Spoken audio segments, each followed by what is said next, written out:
At first, the hearing looked like just another routine exchange on Capitol Hill. Senators asking questions, officials giving carefully worded responses, and cameras quietly recording every second. But then something unexpected happened. One question suddenly shifted the entire room. And it wasn't about budgets, policy, or politics. It was about a name that still sends shockwaves through Washington: Jeffrey Epstein.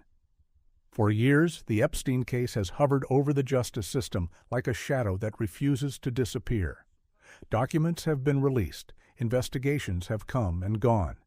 Yet somehow, the biggest questions remain unanswered, of a crime or that could lead to other crimes.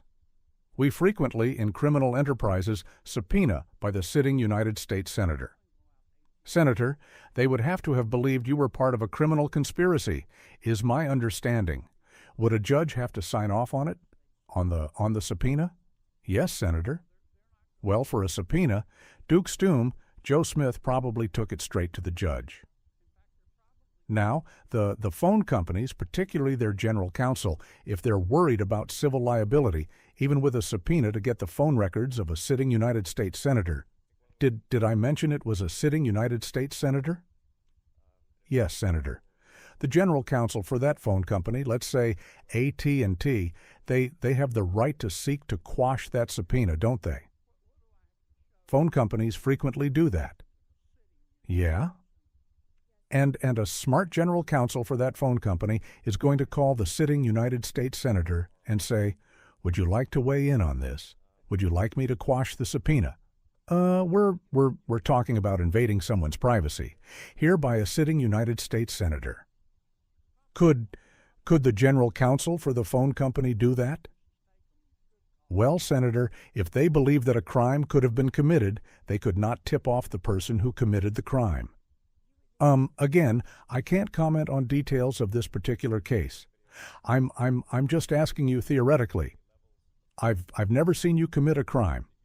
But let's suppose, okay, they didn't want to tip off the sitting United States Senator, but the phone company and the general counsel for the phone company are companies, if there were more than one involved, could say, you know, this is serious as an aneurysm. This is serious as 4 heart attacks and a stroke. This is a sitting United States Senator, so general counsel would likely advise the CEO. Well, you need to file a motion to quash. The telephone companies could have contested those subpoenas, could they not? Hypothetically, yes. I can't talk about the facts of this particular case. We're talking hypothetical. Senator, subpoenas are issued all the time through phone companies working with the general counsel. But they can file a motion to quash.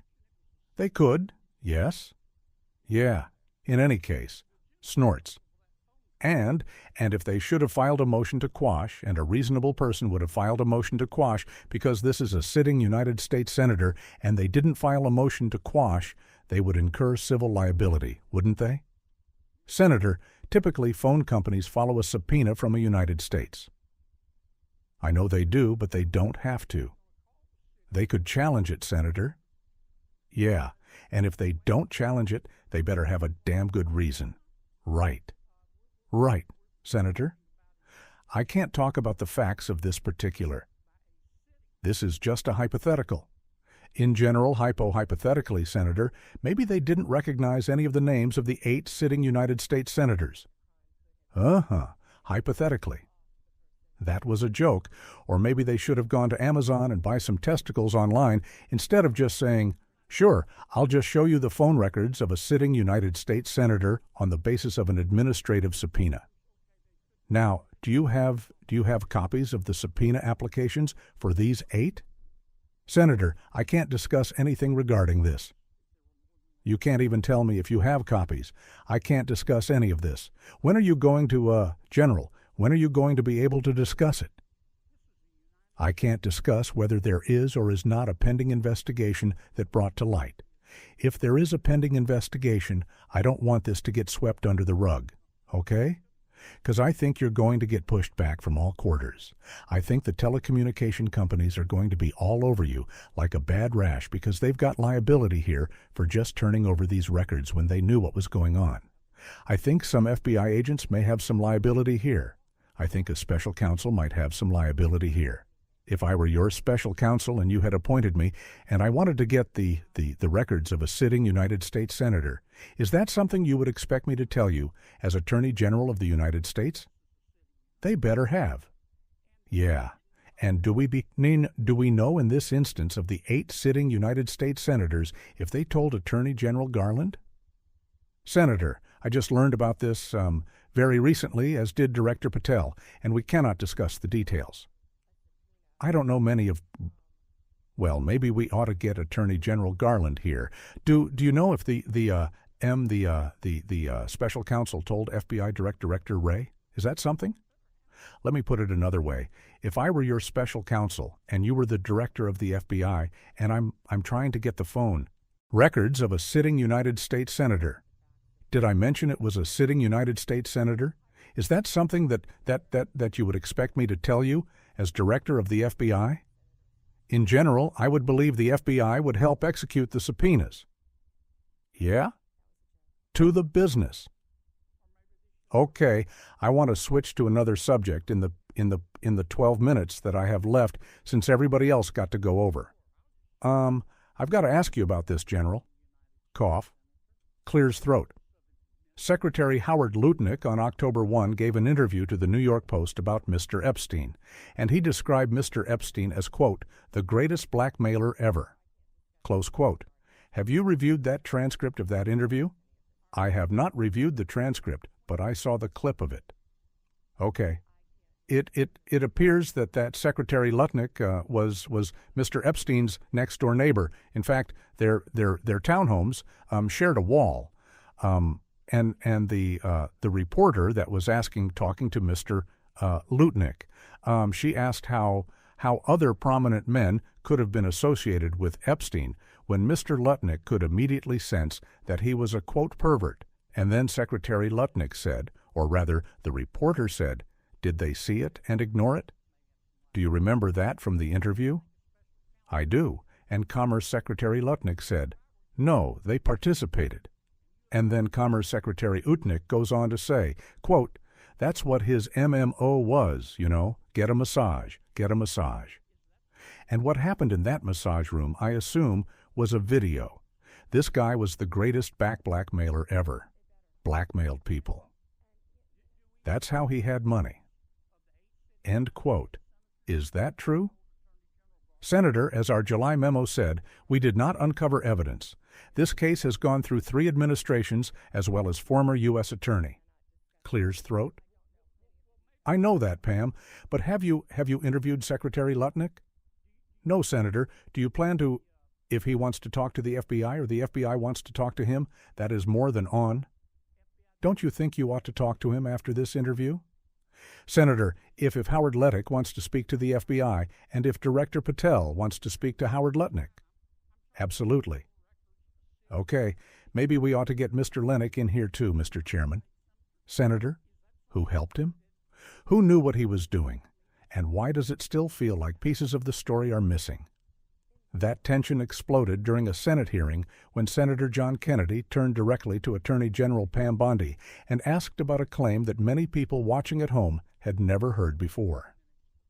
According to an interview given by Commerce Secretary Howard Lutnick, Epstein wasn't just another wealthy criminal with dark secrets. Lutnick described him as something far more calculated. In his words, Epstein may have been the greatest blackmailer ever. The implication behind that statement is enormous. If Epstein truly built his empire through blackmail, then it would mean the scandal is far bigger than one man. It would mean powerful figures could have been manipulated, recorded, or compromised. When Kennedy brought up the interview during the hearing, the room suddenly felt different. The conversation shifted from general discussions about investigations to something far more explosive. Kennedy asked Bondi a straightforward question. Had she reviewed the transcript of Lutnick's interview? Bondi responded calmly. She said she had seen a clip of it, but she had not reviewed the full transcript. For many people watching the exchange, that answer raised eyebrows immediately. The Epstein case has been one of the most controversial criminal stories in modern history. If a senior official publicly suggested Epstein ran a massive blackmail operation involving powerful people, why wouldn't the Justice Department examine that claim closely? Kennedy pressed further. He explained that Lutnick had once lived next door to Epstein. Their homes reportedly shared a wall. That detail alone made the statement more intriguing. If someone that close to Epstein believed he was running a blackmail scheme, it would seem like something investigators would want to explore. Kennedy repeated the line from the interview. Lutnick had reportedly said that Epstein's method involved inviting influential men into private rooms under the guise of massages, and that what happened inside those rooms may have been secretly recorded. In other words, Epstein may not have just been exploiting victims. He may have been collecting leverage. When Kennedy finished recounting the claim, he asked the obvious follow-up. Had the Department of Justice interviewed Lutnick about it? Bondi's answer was simple. No for a moment. The hearing went quiet. Kennedy then asked the next logical question. Did the DOJ plan to interview him? Bondi didn't say yes or no.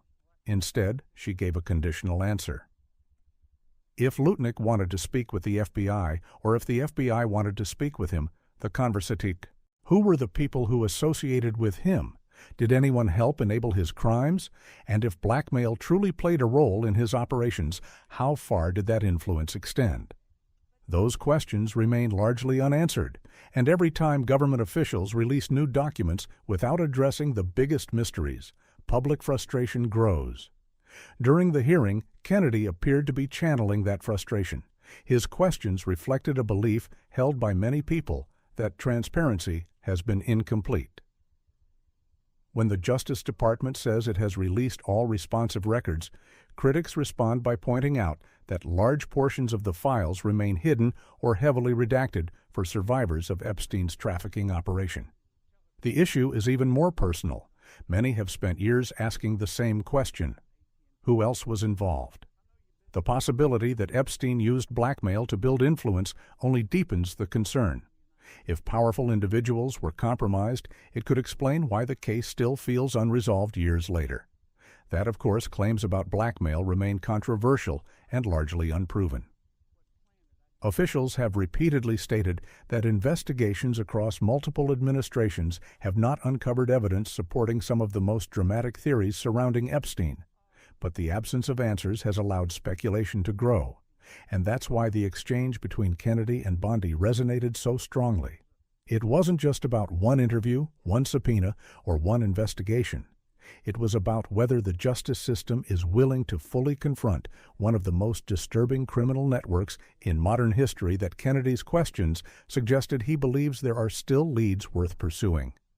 Bondi's responses suggested the department is cautious about discussing ongoing or sensitive matters.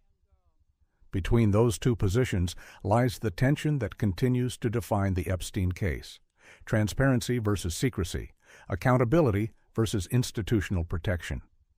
For the public watching the hearing, the moment served as a reminder that the Epstein story is far from finished. Every new document release, every congressional hearing, and every interview connected to the case seems to reopen the same debate.